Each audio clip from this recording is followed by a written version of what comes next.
Galacticos, the league is back. We're very happy, and without even noticing, it's been a month since the last time we did a review after a victory. So it tastes good to be on the victory road again. And I think one of the things that was important in our victory in Ukraine was that society, that thing we saw between Bale and Ronaldo. So what do you think about that, Ashley? Well, the combining we saw between Bale and Cristiano really looked real, it looked great, it looked like they were friends. With hugging on the floor, that was beautiful. On the floor, best that was friends. emotional.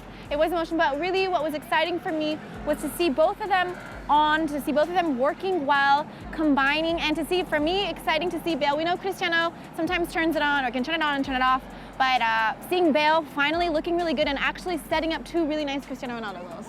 That is true, and this is one of the challenges that Benitez has since the beginning of the season, is finding Bale a spot where he works. And I think that kind of showed on Wednesday. We saw a more productive Bale on the left. But my opinion is that if Cristiano and Bale are spot on, they can both rotate and change those positions and be very dangerous. Right, I think when they're both on, it doesn't matter. Well, I guess it doesn't matter.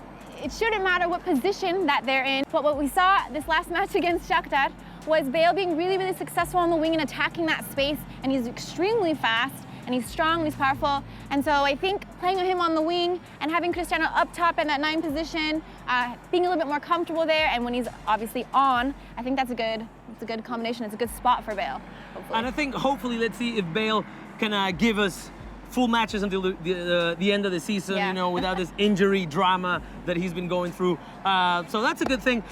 On a not so good thing, we'll talk about the defensive aspect. It's one of the things that Benitez was kind of bragging about, how solid we were, but we have conceded 10 goals in the last 3 matches, the last 3 of them in 10 minutes. What do you think the key is here, Ashley? Well, those stats are horrendous, first of all. The key is, I don't think that we can just look at what's wrong with the defense, what's wrong with the back four line. I think we have to look at the team as a whole and what they're doing defensively off the ball, their movement, their shape, and for me, the biggest problem that I'm seeing is the midfield. Finding a replacement for Xabi Alonso, a defensive anchor. We're hoping that's Casemiro. We saw in the Galacticos that he wasn't in there, and I think we were punished for that. He came back. He came back in the match against Shakhtar. I thought it was superb. We put Kroos back in there, and for me, Kroos, when he has to have a lot of defensive responsibilities, he just fails, or he's been failing. He's been failing, yeah. So for me, what we need to do, the key for this team, I think, it starts in the midfield. It starts in being organized, having a good shape, and everyone really doing their defensive roles, and especially that center mid, that defensive center mid, really holding that space, and that will allow for the defense not to have to get out of position, center backs not to have to come out when they don't need to, outside backs to attack, which we like to do, and be able to sort of cover and get up and cover. Get back, cover. Back. Get back, get up, get up, get up, get back and cover. Well, I think the upcoming match against Eibar is a very important game for us to kind of recover those sensations and have a clean sheet. Eibar has been doing well. They have 20 points right now. They're only 4 points behind us. It actually makes this game a little bit tricky because if we lose, they can, go to the 4th position and just be 1 point behind us. So far, Eibar has conceded just 1 goal more than us.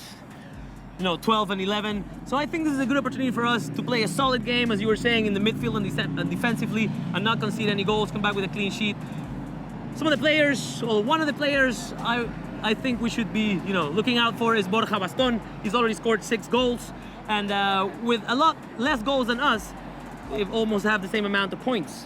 I think this is a good match for us to come out, to feel comfortable, and to try out some things and see if they work, especially in the midfield defensively. Maybe Benitez has some new strategies he wants to try out. I don't know, but I think this is a perfect match for us coming off that win with good feelings, for us to come out and continue the winning streak. Exactly, the winning streak, be back, get back on the victory road. So having said all this, predictions, let me say 2-0. For Real Madrid, of course. 2-0. Of course. We can't say the same. Can we agree? Can we say the same thing? Not again. Before. No, not again. Okay. Oh, then I'll say 3-0. So that was our prediction. We want to know what your prediction is, guys. Leave it on the comments below. Follow us on Twitter, Snapchat, Instagram, Facebook. We're everywhere. We're all over the place. At Real Galacticos. We'll be in Eibar.